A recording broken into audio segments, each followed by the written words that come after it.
Hoy vamos a sumergirnos en uno de los documentos más polémicos del cristianismo primitivo, el Evangelio de Tomás, un texto que no busca que adores a Jesús, sino que te descubras a ti mismo, y tal vez, por eso fue prohibido. ¿Qué pasaría si te dijera que existe un evangelio atribuido a Jesús que no habla del infierno, no habla del fin del mundo, no habla de la cruz, sino de algo mucho más peligroso para la Iglesia, el conocimiento interior? Un texto antiguo, oculto durante siglos, considerado herético, y que muchos aseguran contiene las palabras más directas y perturbadoras de Jesús. El Evangelio de Tomás no es una historia, es un espejo, un texto que no te dice qué creer, sino que te obliga a mirarte por dentro. ¿Qué es el Evangelio de Tomás? El Evangelio de Tomás no es un evangelio tradicional. No hay relatos del nacimiento de Jesús, no hay milagros espectaculares, no hay crucifixión, no hay resurrección. En su lugar, encontramos 114 dichos atribuidos directamente a Jesús, llamados logia, frases cortas, enigmáticas, a veces poéticas, otras veces inquietantes. El texto comienza con una advertencia que ya marca la diferencia. Estas son las palabras secretas que dijo Jesús el viviente, y que Dídimo Judas Tomás escribió. Y él dijo: quien descubra la interpretación de estas palabras, no probará la muerte. Desde la primera línea, el mensaje es claro: esto no es para todos. ¿Quién era Tomás y por qué él? Tomás, llamado Dídimo, que significa el gemelo, es una figura curiosa en el cristianismo. En los evangelios canónicos es recordado como el incrédulo, el que dudó de la resurrección. Pero en tradiciones gnósticas y orientales, Tomás no es el que duda, sino el que pregunta, el que busca, el que no acepta verdades impuestas. Algunos textos antiguos incluso lo llaman el gemelo espiritual de Jesús, una idea peligrosa.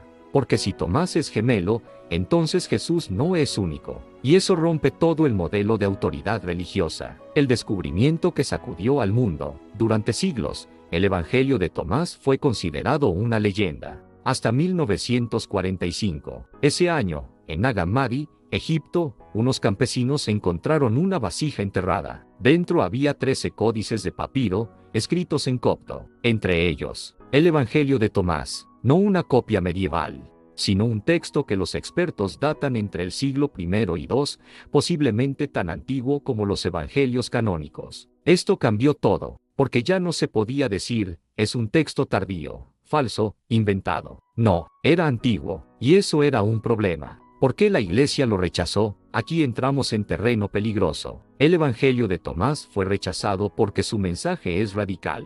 Jesús no habla de obedecer a la Iglesia, no habla de sacerdotes, no habla de jerarquías, habla de autoconocimiento. El reino está dentro de ustedes y fuera de ustedes. Si el reino de Dios está dentro de ti, ¿para qué necesitas intermediarios? Si la salvación no viene de fuera, sino del conocimiento interior, ¿qué papel queda para la institución? Tomás presenta un Jesús místico, no un líder político ni un sacrificio ritual. El concepto más peligroso, la gnosis, la palabra clave aquí es gnosis. No fe ciega, no obediencia, no dogma.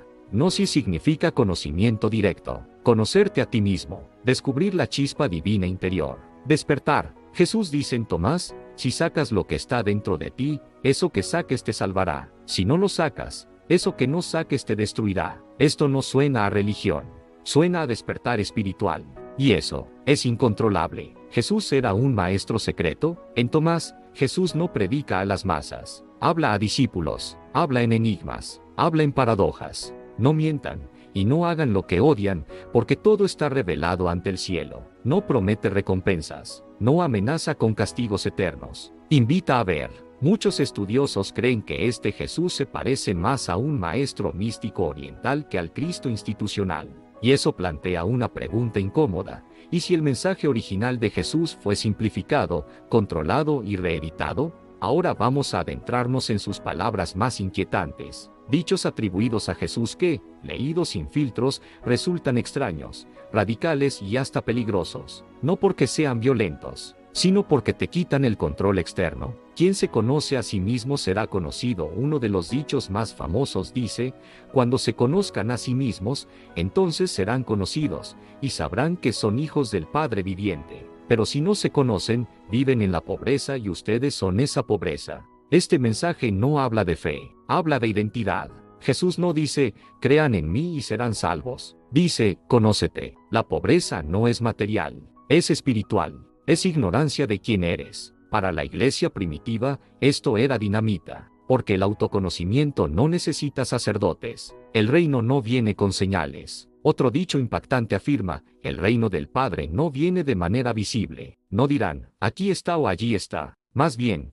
el reino del Padre está extendido sobre la tierra y los hombres no lo ven.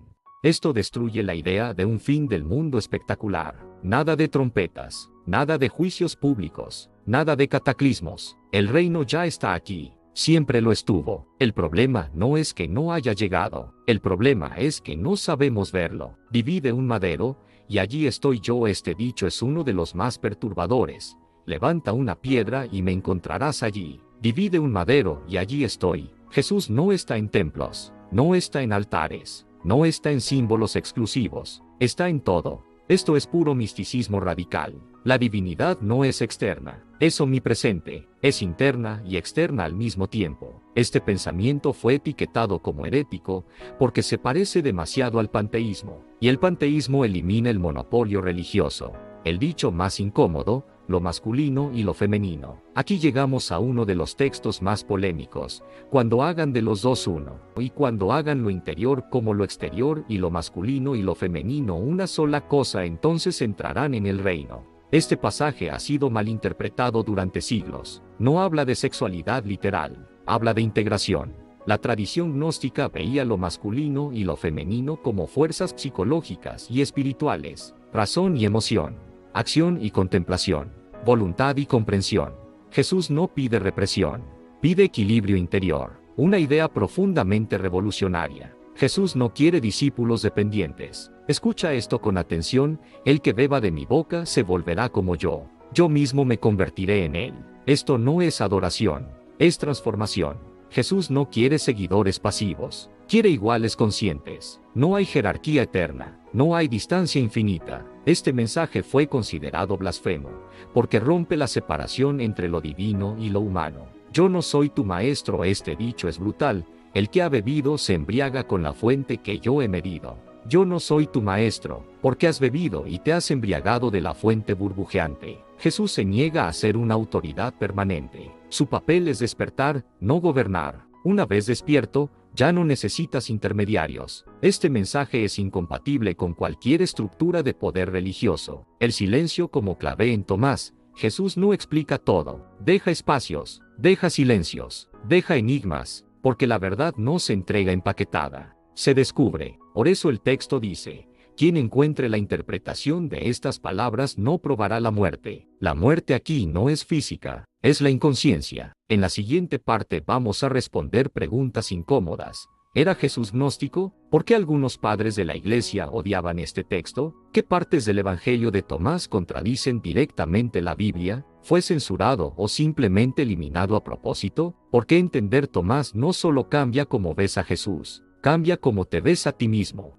¿Era Jesús gnóstico? El choque con los evangelios oficiales. Hasta ahora, el Evangelio de Tomás nos ha mostrado un Jesús íntimo, enigmático, interior. Pero ahora viene la pregunta que incomoda a teólogos, pastores y académicos. ¿Y si Jesús no predicó lo que hoy conocemos como cristianismo? ¿Y si su mensaje original fue transformado? ¿Qué es el gnosticismo y por qué da miedo? El gnosticismo no era una religión unificada, era un movimiento espiritual diverso, anterior incluso al cristianismo institucional.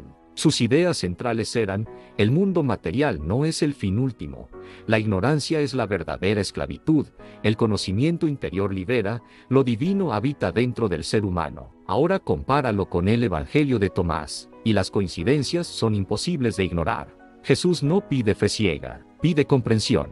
Tomás contra los evangelios canónicos. Veamos algunas contradicciones directas. En los evangelios oficiales, Jesús es el Hijo único de Dios, separado del ser humano común. La salvación viene por creer en Él. En el Evangelio de Tomás, Jesús dice que todos pueden llegar a ser como Él. El que se conozca a sí mismo descubrirá que es hijo del Padre viviente. Esto rompe el monopolio espiritual. Si todos pueden acceder a lo divino, ¿qué función cumple la Iglesia? El pecado no es central en Tomás. Este punto es clave. En Tomás, no hay doctrina del pecado original, no hay culpa heredada, no hay obsesión con el castigo. La ignorancia reemplaza al pecado. No eres malo, estás dormido. Y despertar es una experiencia personal, no un ritual impuesto. La cruz, ausente. Y eso no es casualidad.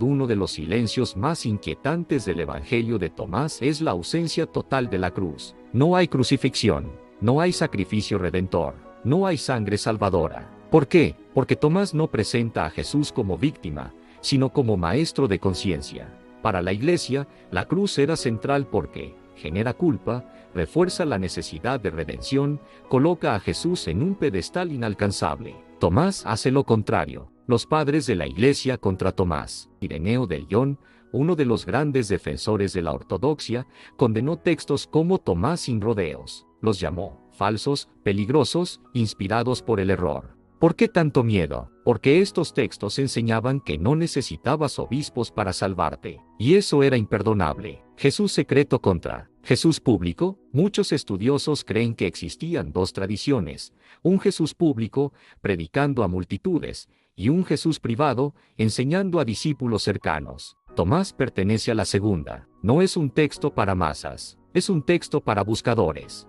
Eliminación sistemática. En la siguiente parte vamos a hablar de algo aún más inquietante. ¿Fue el Evangelio de Tomás censurado deliberadamente? ¿Quién decidió que evangelios eran palabra de Dios? ¿Qué pasó en los concilios y por qué Tomás no tenía ninguna oportunidad? Porque aquí ya no hablamos de fe, hablamos de poder, censura, concilios y el silencio impuesto. No fue Dios quien decidió qué evangelios leerías. Fueron hombres, con intereses, con miedo, con poder. Y el Evangelio de Tomás no encajaba en el mundo que querían construir. El problema de la diversidad cristiana. En los primeros siglos, el cristianismo no era uno solo. Había cristianismos gnósticos, cristianismos judíos, cristianismos místicos, cristianismos apocalípticos, cada uno con su propio Jesús. Eso era caos. Y el caos no sirve para gobernar. La necesidad de control.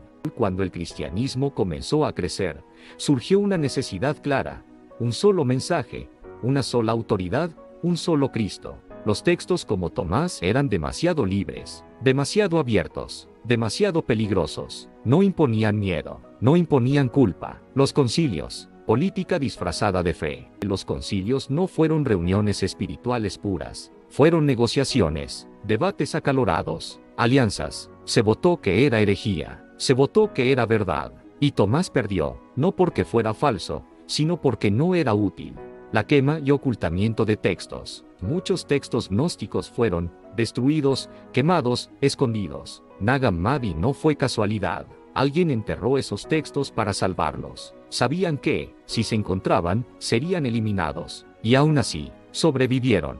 El silencio como arma. La Iglesia no siempre atacó a Tomás directamente. A veces hizo algo más efectivo. Lo ignoró, no lo copió, no lo enseñó, no lo mencionó. Y en la antigüedad, lo que no se copiaba, moría. Y si Tomás tenía razón, aquí viene la pregunta final. ¿Y si Jesús nunca quiso una religión? ¿Y si quiso despertar conciencias, no crear dogmas? El Evangelio de Tomás no pide que lo sigas, te pide que mires. Y eso sigue siendo peligroso hoy.